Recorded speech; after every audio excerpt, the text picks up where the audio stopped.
গীতগ্রাম গ্রাম পঞ্চায়েতের অন্তর্গত কারুলিয়া গ্রাম সজলধারা হিসেবে ঘোষিত হবে। তো আপনারা সবাই যা শুনবেন এবং সজলধারা গ্রাম যে ঘোষণা হলো এটি পড়ে শোনাবেন আমাদের উপপ্রধান সাহেব।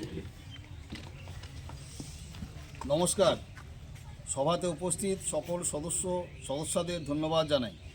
আজকের এই গ্রাম সভাতে আলোচ্য বিষয় সজল গ্রাম ঘোষণা করা।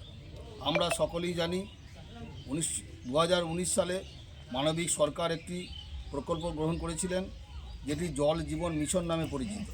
এর দ্বারা গ্রামের প্রত্যেকটি পরিবার একটি করে পানীয় জলের কল পাবে এবং তা থেকে বিনামূল্যে বিশুদ্ধ পানীয় জল পাবে।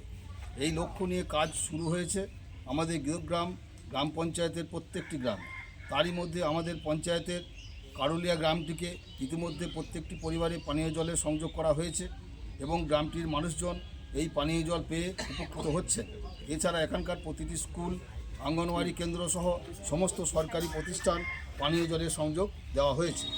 অতএব আমি কাটোয়া 1 নম্বর ব্লকের অন্তর্গত গীতগ্রাম গ্রাম পঞ্চায়েতের উপপ্রধান এই কারুলিয়া গ্রামটিকে সজল গ্রাম হিসাবে ঘোষণা করছি। আপনারা সবাই সম্মতি আছেন তো?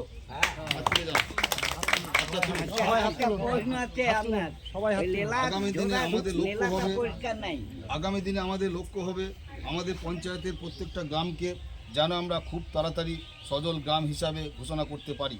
সর্বোপরি আমাদের কাছে একটি অনুরোধ, আপনাদের কাছে একটি অনুরোধ, এই পানীয় জল যাতে অপচয় না হয় সেই বিষয়ে আপনারা নজর রাখবেন। আগামী দিনে যাতে আপনারা সুষ্ঠুভাবে পানীয় জল পান সেই বিষয়ে নজর রাখবে PHE দপ্তর এবং তাকে সম্পূর্ণ সহযোগিতা করবে গ্রাম পঞ্চায়েত। এই বলে আমি আমার বক্তৃতা শেষ করছি।